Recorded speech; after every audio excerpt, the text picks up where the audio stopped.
Mr. Lewis Ng.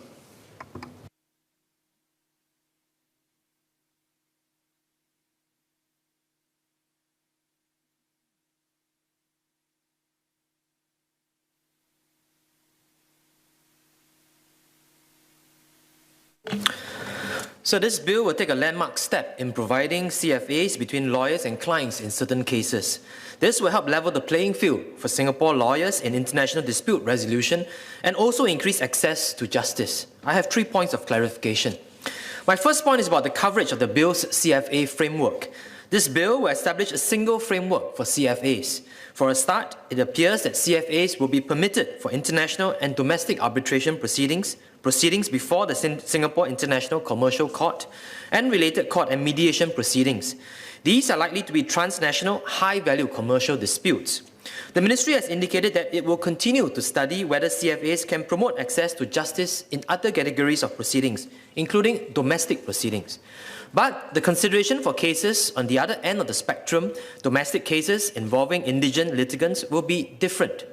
In cases involving indigent litigants, there may be a greater need to be more protective of the interests of the litigant as compared to those of parties in high-value commercial disputes, who will likely be well advised.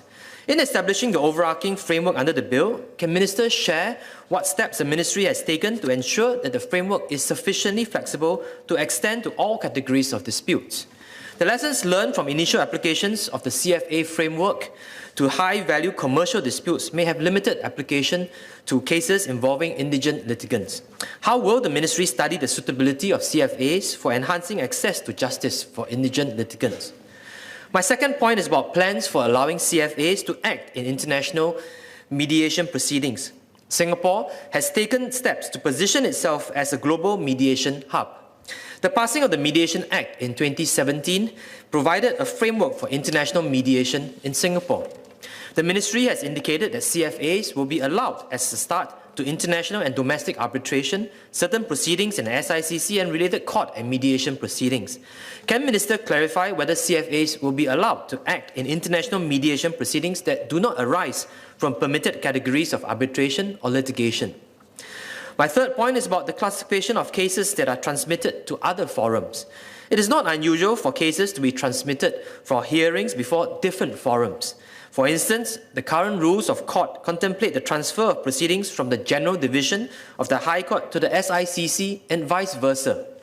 Given that CFAs will only apply to certain category of cases, for a start, can Minister clarify how the CFA framework will take into account cases that are commenced in one forum, then transmitted to another forum? Is there a possibility under the proposed CFA framework that a case may be commenced in a forum where CFAs are permitted, then transmitted to another where CFAs are not permitted? So notwithstanding my clarifications, I stand in support of the bill.